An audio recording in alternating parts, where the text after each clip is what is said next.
Hello everyone, good morning. यह solid state का चौथा लेक्चर है।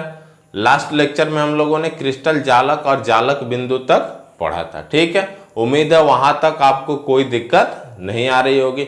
आज के इस वीडियो लेक्चर में हम लोग यूनिट सेल यानी कि एकक कोष्ठिका के बारे में जानने वाले हैं। ठीक है, फिर इसके बाद हम लोग इसके पैरामीटर्स की और इसके प्रकार की बात करेंगे। यह एक छोटा वीडियो लेक्चर होगा जिसमें पूरी बातें किससे संबंधित है, यूनिट सेल से। ठीक है, तो चलिए लेक्चर को शुरू करते हैं। सब लोग काफी ध्यान से समझेंगे, ठीक है, क्योंकि आगे के 2-3 टॉपिक्स आपके इसी पर बेस्ड होंगे।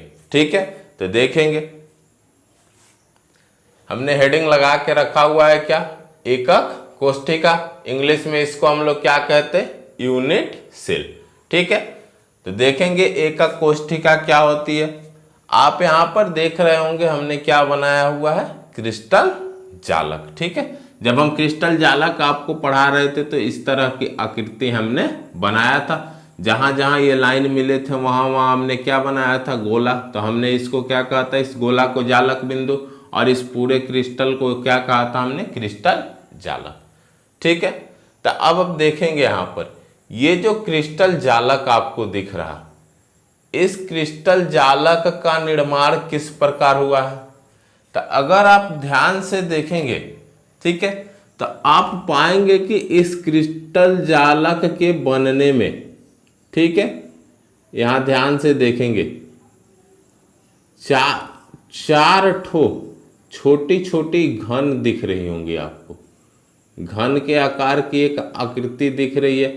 ऐसी छोटी छोटी ये 4 आकृतियां मिली हुई हैं, तब इस क्रिस्टल जालक का निर्माण हुआ है। ठीक है, ये क्या है, तो एक क्रिस्टल का टुकड़ा है। जो ये हम क्रिस्टल जालक आपको दिखा रहे थे, एक क्रिस्टल का क्या है, टुकड़ा है। ठीक है, और यहां दिख रहे हैं ये जो जालक के रूप में जिसको हम क्रिस्टल जालक कह रहे हैं, तो देख रहे हैं कि 4 घनीय घन की तरह की आकृतियों के मिलने से इसका निर्माण हुआ है। ठीक है, ऐसी और भी अगर घन वाली आकृति अगर हम इसके आगे रख दे, मतलब एक यहाँ पर, एक यहाँ पर, एक यहाँ पर, एक यहाँ पर, ठीक है, और इसके पीछे भी अगर हम रख दें, ठीक है, ऐसे छोटे छोटे घनीय आकृति को, तो आप देखेंगे इससे भी बड़ा क्रिस्टल जालक का निर्माण हो जाएगा। ठीक है, तो देख रहे हैं कि ये जो पूरे क्रिस्टल जालक का निर्माण हमें दिख रहा है किस पर डिपेंडेंट है, तो यह एक छोटी सी घनीय इकाई पर। ठीक है, अगर इसको यहां से हम अलग निकालें,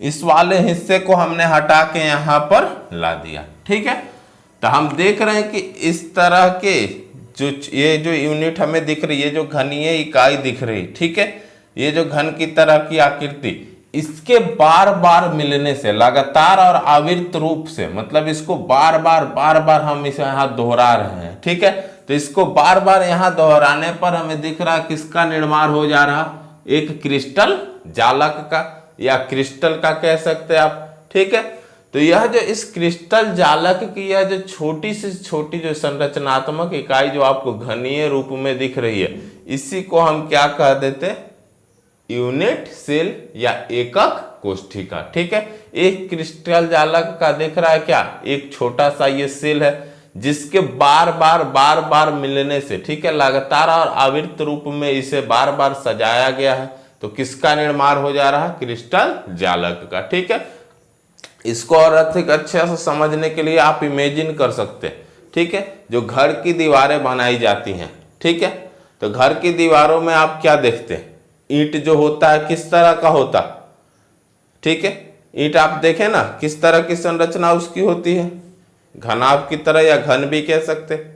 ठीक है, समझने के लिए सिर्फ, तो देखेंगे एक ईंट के बार बार क्या होता, लगातार और आवर्त रूप से सजाने पर आप देखते कि बड़े से बड़ा दीवार का निर्माण हो जाता है। ठीक है, तो उस ईंट के लिए जो उस दीवार के लिए जो सबसे छोटी संरचनात्मक इकाई अगर हम पूछे आपसे कि कौन होगी, जिसे बार बार दोहराने पर इतना बड़ा दीवार खड़ा हो गया, तो आप क्या कहेंगे?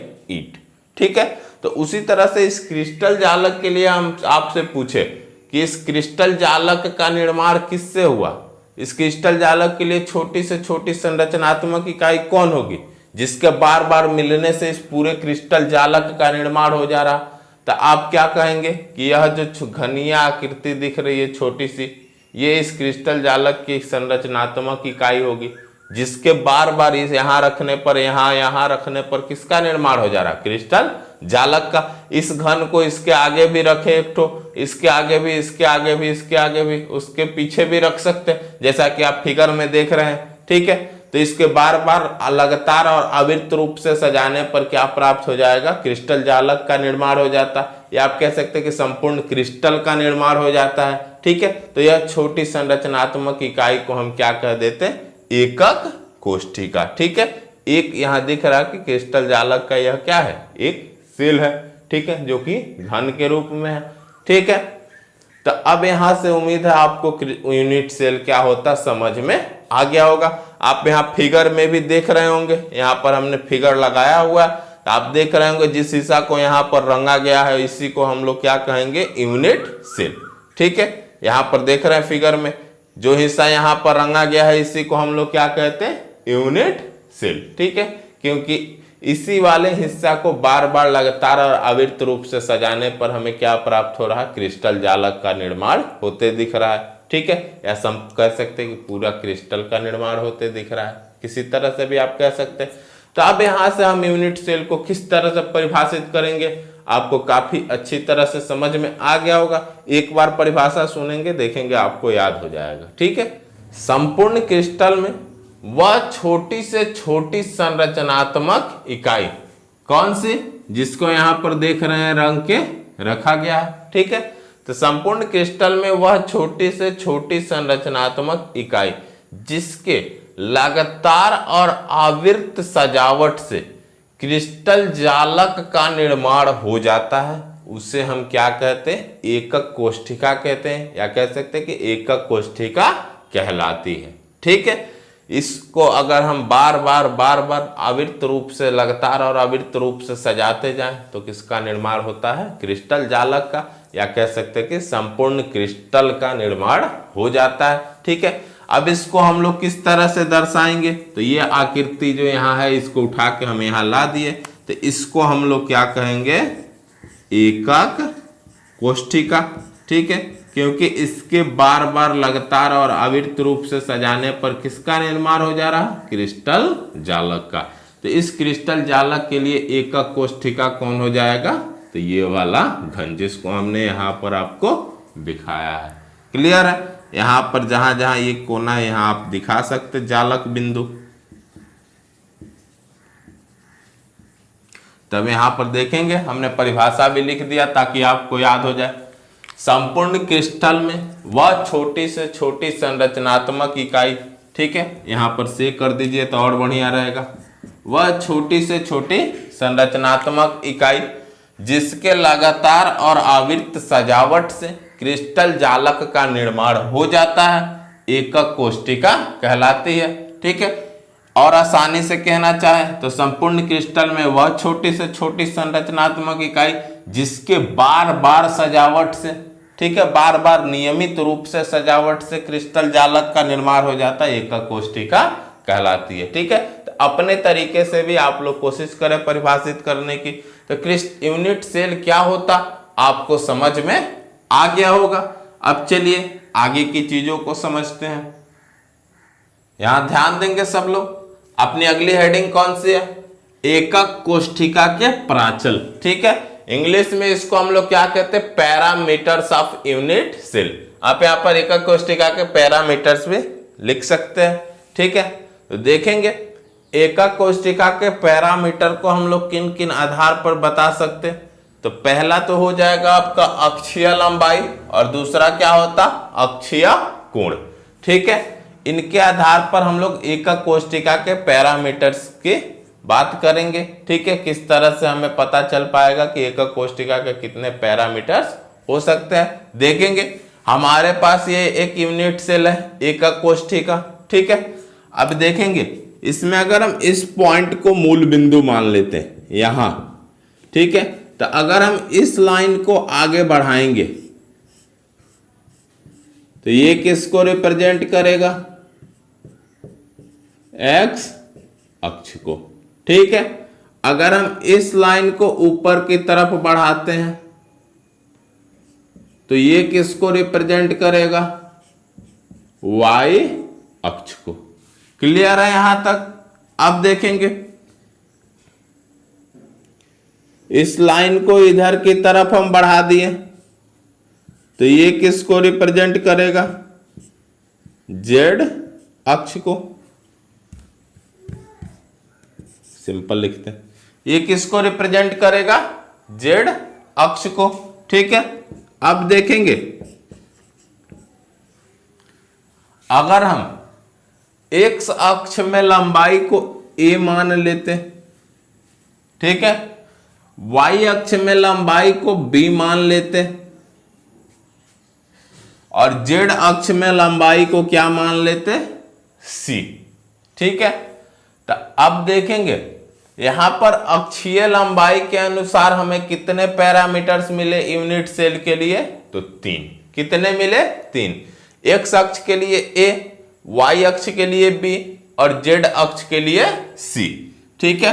तो अक्षीय लंबाई के अनुसार हमें कितने पैरामीटर्स मिल गए? 3। अब देखेंगे, अब हम बात करें अक्षीय कोण की, ठीक है। तो अब आप देखेंगे यहां पर समझ लेंगे, अगर हम a को रिलेट करते अल्फा से, ठीक है, b को रिलेट करते हम किससे? बीटा से। समझेंगे यहां पर चीजों को ध्यान से। और c को हम रिलेट करते किससे? गामा से, ठीक है। अल्फा बीटा गामा, इनको हम क्या मानेंगे? अक्षीय कोण। a को रिलेट कर रहे हैं अल्फा से, b को रिलेट कर रहे हैं बीटा से, c को रिलेट कर रहे हैं गामा से, ठीक है। बस हमने मान लिया ऐसा। क्लियर है? अब देखेंगे तो अब यहां पर जब हम अक्षीय कोण लिखने जाएंगे तो हम देख रहे हैं सबसे पहले हम किसके बीच जाएंगे? a और b के बीच। तो अब आप देखेंगे a और b किस तरह से आप एंगल भरेंगे सीखेंगे। a और b के बीच दिख रहा किसकी अनुपस्थिति है? c की। a और b के बीच किसकी अनुपस्थिति है? c की, ठीक है। a और b के बीच किसकी अनुपस्थिति है? c की। c नहीं है a और b के बीच में। तो अब यहां पर देखेंगे c का संबंध हमने किससे कराया है? गामा से। तो यहां a और b के बीच का कोण जो हो जाएगा गामा हो जाएगा, ठीक है।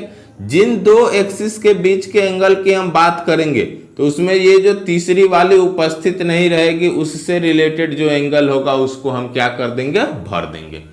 अब हम बात करें b और c के बीच की, मतलब इन दो के बीच की, इसके और इसके बीच की। तो b और c के बीच कौन अनुपस्थित है? a नहीं है, a इधर है। तो a का रिलेशन किससे है? अल्फा से हमने कराया है। तो b और c के बीच का जो कोण आपको मिलेगा इसको हम क्या लिख देंगे? अल्फा, ठीक है। अब हम बात करें a और c के बीच की, तो a और c के बीच में कौन अनुपस्थित है? b। तो b का संबंध हमने किससे कराया है जी? बीटा से। तो ठीक b यहां a और c के बीच के कोण को हम क्या लिखेंगे? बीटा, ठीक है। मतलब देखेंगे इन दो एक्सिस की जब हम बात करेंगे तो इनके बीच जब हम एंगल लिखेंगे तो देख रहे हैं कि यहाँ तीसरा वाला इसके बीच, इन दोनों के बीच में अनुपस्थित है। तो इससे रिलेटेड जिसको हमने रिलेट किया उस वाले एंगल को हम कहाँ भर देंगे? इसके बीच। क्लियर है? तो अब देखेंगे तो a और b के बीच का जो कोण मिला वो क्या मिला? गामा, ठीक है। b और c के बीच का जो कोण मिला क्या मिला? अल्फा, ठीक है। और a और c के बीच का जो कोण मिला वो क्या मिला? बीटा, ठीक है। तो अक्षीय कोण के अनुसार आप देखें, ठीक है, अक्षीय कोण के अनुसार आप देखें तो यहां पर आपको कितने पैरामीटर्स दिख रहे हैं? 3, अल्फा, बीटा और गामा, ठीक है। तो यहां पर भी देखेंगे कितने मिल गए हमें? 3। तो अब देख लेंगे एकक कोष्ठिका के पैरामीटर्स की बात हम करें तो अक्षीय लंबाई ए बी तथा सी, ए को माने एक्स अक्ष में लंबाई, बी को माने वाई अक्ष में लंबाई, सी को माने जेड अक्ष में लंबाई। अब हम बात करें अक्षीय कोण की, तो अक्षीय कोण हमें कौन कौन से मिले, अल्फा बीटा और गामा। ठीक है, तो ए तथा बी के मध्य का कोण क्या हो जाएगा, गामा। ठीक है, क्योंकि सी से रिलेट किए उसको। ठीक है, सी के ठीक सामने वाला कोण कौन सा हो जाएगा, अल्फा। ठीक है, बी के सामने देख रहे हैं, बी के सामने वाला कोण कौन सा हो जाएगा, बीटा। ठीक है, ए के सामने वाला कोण कौन सा हो गया, अल्फा। ए का रिलेशन हमने अल्फा से माना था ना, तो ए के सामने वाला कोण अल्फा, बी के ठीक सामने वाला कोण आप देखेंगे बीटा। ठीक है, और सी के ठीक सामने वाला कोण क्या हो गया, गामा। तो ये गामा कहां प्राप्त हो रहा था, ए और बी के बीच। ठीक है, तो ए और बी के मध्य कोण क्या हो जाएगा, गामा। ठीक है, बी तथा सी के मध्य कोण क्या हो जाएगा, बी तथा सी के मध्य कोण क्या हो जाएगा, अल्फा। ठीक है, और ए तथा सी के मध्य कोण क्या हो जाएगा, बीटा। ठीक है, और आप देख रहे होंगे जिनसे जिनसे इनका रिलेशन दिखा लाया हमने, ठीक उसके सामने ये कोण प्राप्त हो रहे होंगे। ए के सामने अल्फा प्राप्त हुआ, बी के सामने बीटा और सी के सामने गामा। ठीक है, तो यहां आपको कंफ्यूजन ना हो इसलिए हमने आपको इस तरह से समझाया कि आप देख लेंगे कि ए और बी के बीच हमें कोण निकालना है, तो देख रहे हैं सी अनुपस्थित है, तो सी को जिससे हमने रिलेट किया उसको वहां भर देंगे ताकि आपको दिक्कत ना हो भरने में। ठीक ना, उसी तरह से हमने बताया कि ए और सी के बीच बी नहीं है, तो बी को जिससे हमने रिलेट किया उसको आप भर दीजिए। ठीक है, और बी और सी के बीच में ए नहीं है, तो ए को हमने जिससे रिलेट किया उसको यहां भर दीजिए। ठीक है, तो इस तरह से हमने किसको भर दिया, अक्षीय कोण को। तो अब उसके आधार पर जब हमने देखा तो यहां हमें 3 अक्षीय कोण दिखाई दिए, अल्फा बीटा और गामा। ठीक है, तो ये हुए किसके, एकक कोष्ठिका के पैरामीटर्स, अक्षीय लंबाई के आधार पर 3 और अक्षीय कोण के आधार पर 3। जब इनको हम प्लस करेंगे तो एकक कोष्ठिका के कुल पैरामीटर्स हमें कितने प्राप्त होंगे, 6। ठीक है, तो एकक कोष्ठिका के कितने पैरामीटर्स होते हैं, 6 पैरामीटर्स होते हैं। 3 अक्षीय लंबाई के आधार पर, एक हो जाएगा एक्स अक्ष में लंबाई, एक वाई अक्ष में लंबाई और एक जेड अक्ष में लंबाई।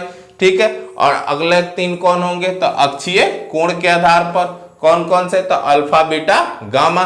तो ए तथा बी के मध्य की जब हम बात करें तो गामा हो जाएगा, बी तथा सी के मध्य की बात करें तो अल्फा हो जाएगा, और ए तथा सी के मध्य की बात करें तो बीटा। ठीक है, तो आपको बस इतना याद रखना कि एकक कोष्ठिका के कुल पैरामीटर्स कितने होते हैं, 6। 3 मिलेंगे अक्षीय लंबाई के आधार पर, 3 मिलेंगे अक्षीय कोण के आधार पर। ठीक है, और आप इस तरह से मान के दिखा सकते हैं। ठीक है, तो एकक कोष्ठिका के पैरामीटर्स कैसे मिलते हैं आपको अच्छी तरह से समझ में आ गया होगा।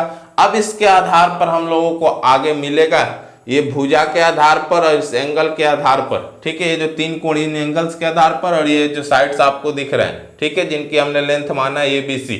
ठीक है, इनके आधार पर हम लोगों को पढ़ने के लिए आगे मिलेगा क्रिस्टल तंत्र। ठीक है, जो कि एकदम इसी से रिलेटेड होगा। ठीक है, तो इसको आप लोग अच्छी तरह से याद रखेंगे। अब चलिए हम लोग आगे के टॉपिक को समझते हैं, जो कि कौन सा होगा, यूनिट सेल का प्रकार। यहां ध्यान देंगे, अपना अगला टॉपिक कौन सा है, एकक कोष्ठिका के प्रकार। ठीक है, टाइप्स ऑफ यूनिट सेल। ठीक है, तो देखेंगे यहां पर सब लोग, एकक कोष्ठिका जो होती है इसको कितने भाग में बांटा जाता है, तो 2 भागों में बांटा जाता है। ठीक है, सबसे पहली जो होती क्या होती, आद्य एकक कोष्ठिका या सरल घनीय एकक कोष्ठिका। ठीक है, इंग्लिश में इसको क्या कहते हैं, प्रिमिटिव यूनिट सेल और सिंपल क्यूबिक यूनिट सेल। ठीक है, और दूसरा प्रकार जो होता क्या होता, अनाद्य एकक कोष्ठिका या केंद्रित एकक कोष्ठिका। ठीक है, इसको इंग्लिश में हम लोग क्या कहते हैं, नॉन प्रिमिटिव यूनिट सेल और सेंटर्ड यूनिट सेल।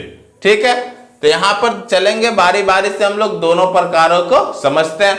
सबसे पहला क्या है, आद्य एकक कोष्ठिका या सरल घनीय एकक कोष्ठिका। ठीक है, तो देखेंगे आद्य एकक कोष्ठिका हम लोग किसको कहेंगे, यहां पर हमने एक एकक कोष्ठिका बनाया हुआ है। ठीक है, तो देखेंगे आद्य एकक कोष्ठिका में क्या होता है, जो एकक कोष्ठिका होती है, ठीक है, जो इसमें अवयवी कण उपस्थित होते हैं वो कहां उपस्थित होते हैं, तो इनके कोनों पर।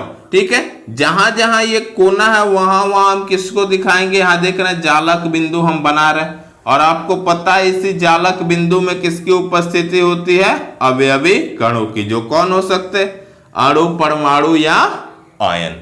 ठीक है, तो देखेंगे यहां देख रहा है इस यूनिट सेल में अवयवी कणों की उपस्थिति कहां है, तो सिर्फ कोनों पर। ठीक है, तो इस तरह की जो एकक कोष्ठिका होती है उसे हम लोग आद्य एकक कोष्ठिका या सरल घनीय एकक कोष्ठिका कहते हैं। ठीक है, तो अब इसको हम लोग परिभाषित किस तरह से करेंगे, सब लोग ध्यान से सुने कि एक ही बार में याद हो जाए। ठीक है, देखेंगे वैसा एकक कोष्ठिका जिसमें उपस्थित अवयवी कण केवल कोनों पर पाए जाते हैं आद्य एकक कोष्ठिका कहलाती है। ठीक है, क्लियर है, वैसे एकक कोष्ठिका जिसमें उपस्थित अवयवी कण केवल कोनों पर पाए जाते हैं आद्य एकक कोष्ठिका कहलाती है, या उसे आद्य एकक कोष्ठिका कहते हैं, इस तरह से भी लिख लेंगे। ठीक है, तो आद्य एकक कोष्ठिका क्या होती है आपको क्लियर हो गया होगा।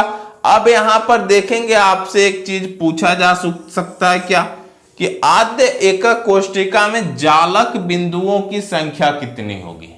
ठीक है, आद्य एकक कोष्ठिका में जालक बिंदुओं की संख्या कितनी होगी, तो आप देख रहे हैं अवयवी कण सिर्फ कहां पाए जा रहे हैं, इस एकक कोष्ठिका में अवयवी कण सिर्फ कोनों पर पाए जा रहे हैं। ठीक है, तो जहां जहां अवयवी कण की उपस्थिति होगी जिस जिस बिंदु पर, उसको हम लोग यहाँ पर क्या कहते हैं, जालक बिंदु कहते हैं क्रिस्टल जालक में। तो देख रहे हैं जालक बिंदुओं की कुल संख्या कितनी हो गई, 1 2 3 4 5 6 7 8। ठीक है, तो आद्य एकक कोष्ठिका का है या सरल घनीय एकक कोष्ठिका का है, इसमें जालक बिंदुओं की कुल संख्या कितनी होती है, 8।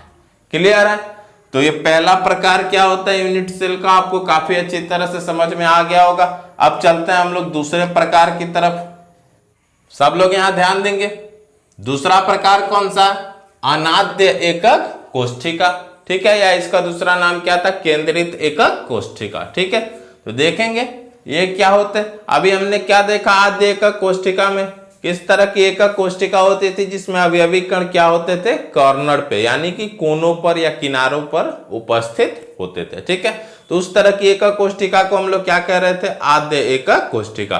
ठीक है, अब हम बात करें जब अनाद्य एकक कोष्ठिका की। ठीक है, तो इसमें क्या होता, तो जो यूनिट सेल आपका होता है, एकक कोष्ठिका जो होती है उसमें अवयवी कण किनारों पर तो उपस्थित होते ही हैं, 8 किनारों पर उपस्थित होते ही हैं, उसके अलावा या तो वो फलक पर उपस्थित होते या अंतः केंद्र में उपस्थित होते। ठीक है, अब यहां पर देखेंगे फलक केंद्र या फलक या अंतः केंद्र में थोड़ा आपको दिक्कत हो रही होगी, थोड़ा उसको समझ लेते फिगर के द्वारा।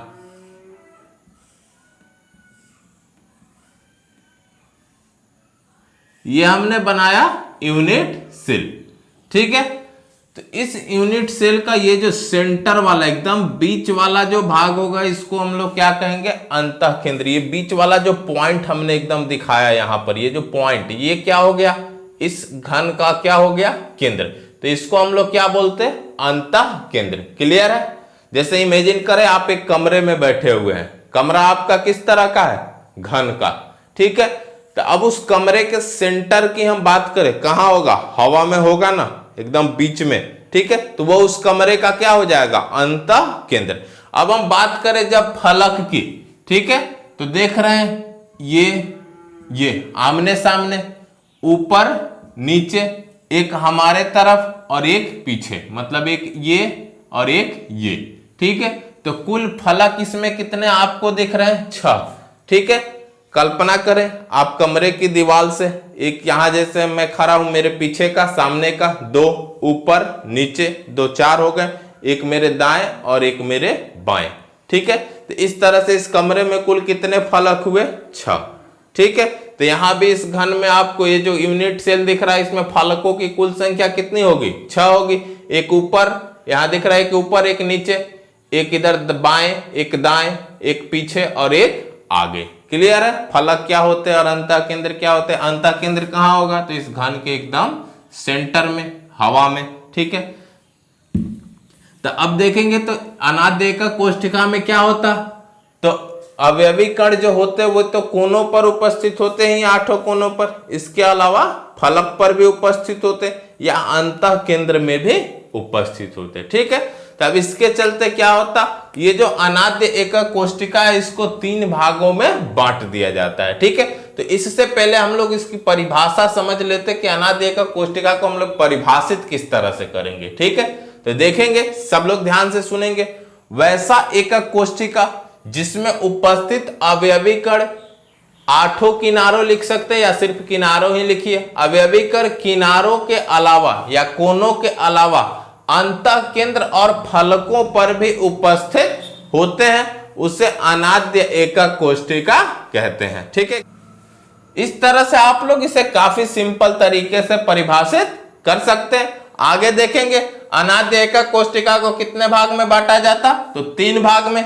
पहला क्या होता, अंतः केंद्रित घनीय एकक कोष्ठिका, इंग्लिश में इसको हम लोग क्या कहते हैं, body centred cubic unit cell. ठीक है, और इसको शॉर्टकट में लिख दिया जाता BCC, बॉडी सेंटर्ड क्यूबिक के बदले क्या लिख दिया जाता, BCC, यूनिट सेल के नाम से जाना जाता। दूसरा होता फलक केंद्रित घनीय एकक कोष्ठिका, face centred cubic unit cell. ठीक है, फेस सेंटर्ड क्यूबिक को शॉर्टकट में क्या लिख दिया जाता, FCC। ठीक है, तो इसको किस नाम से जाना जाता, FCC यूनिट सेल के नाम से। और तीसरा देखेंगे क्या होता, अंत्य केंद्रित घनीय एकक कोष्ठिका, end centred cubic unit cell. अंत्य मतलब क्या, एंड, इसको शॉर्टकट में क्या लिखा जाता, ECC यूनिट सेल। क्लियर है, अब समझते हैं हम लोग बारी बारी से इनके बारे में। देखेंगे अंतः केंद्रित घनीय एकक कोष्ठिका में क्या होता है, यहां पर देखेंगे हमने एक एकक कोष्ठिका लिया हुआ है। इस तरह के एकक कोष्ठिका में अवयवी कण जो होते हैं वे 8 कोनों पर तो उपस्थित होंगे। ठीक है, इसके अलावा वे लोग कहां होते, ये अवयवी कण जो होते ये अंतः केंद्र में भी उपस्थित होते हैं।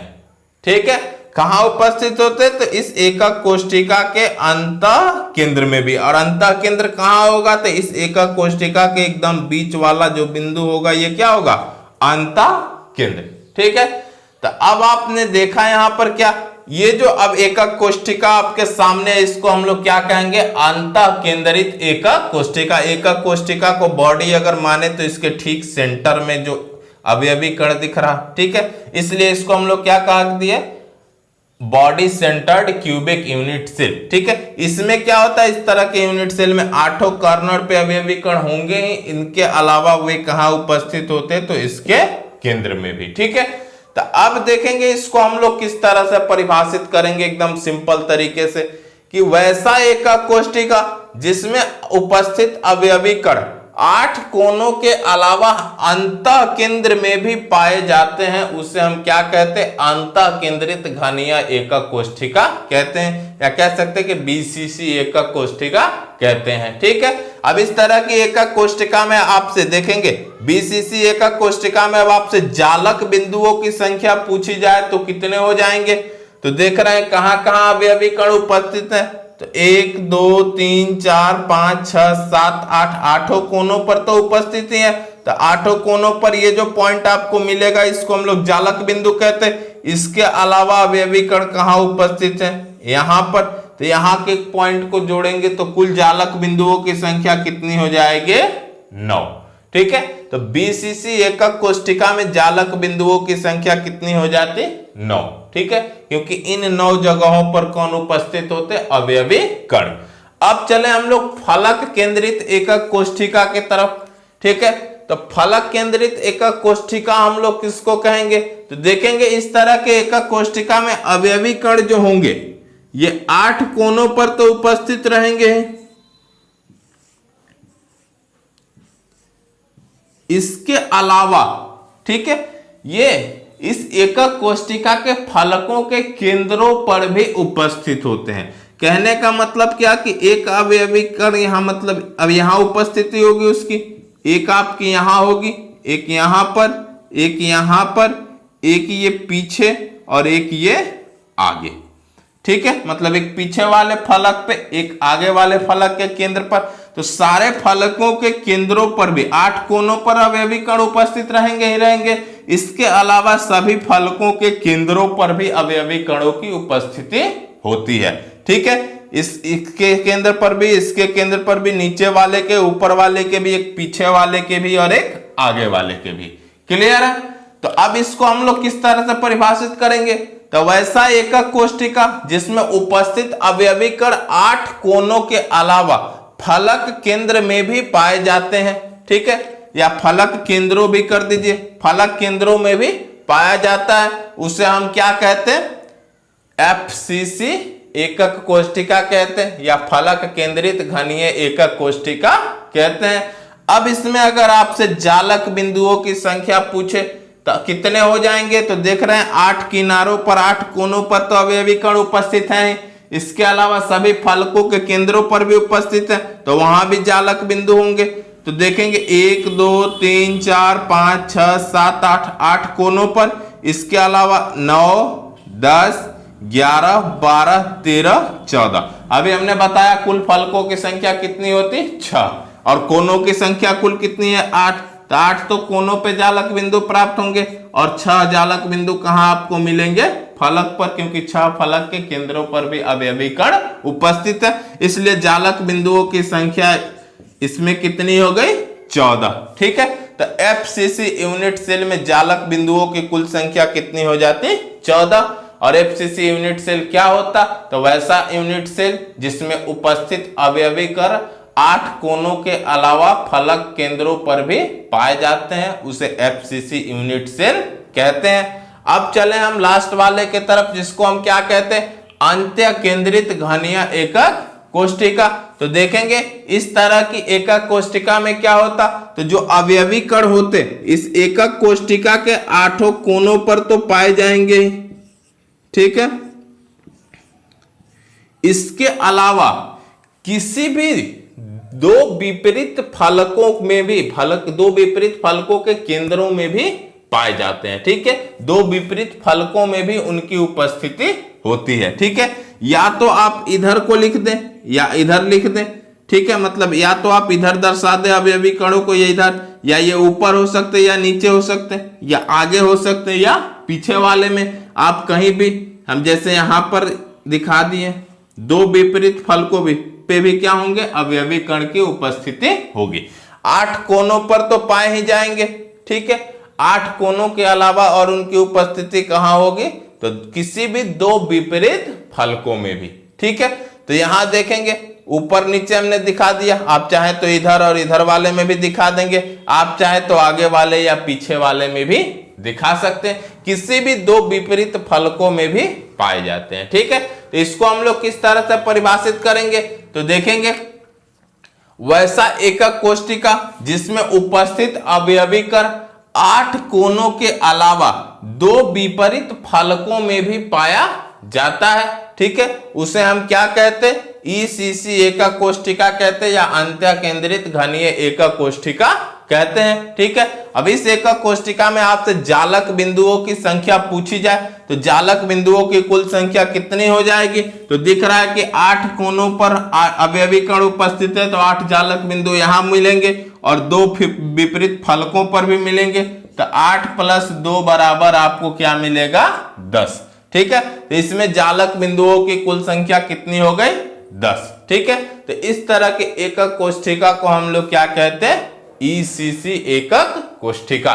ठीक है, तो ये था आज हम लोगों ने किसके बारे में पढ़ा? यूनिट सेल के बारे में, फिर उसके पैरामीटर्स के बारे में, फिर उसके प्रकार के बारे में। ठीक है, तो उम्मीद है यहां तक आपको काफी अच्छी तरह से समझ में आया होगा।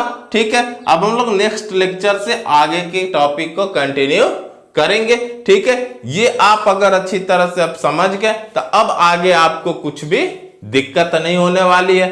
अब हम लोग अधिक तेजी से इस चैप्टर को पढ़ सकते हैं। अब आपको चीजों को समझने में कठिनाई नहीं आएगी।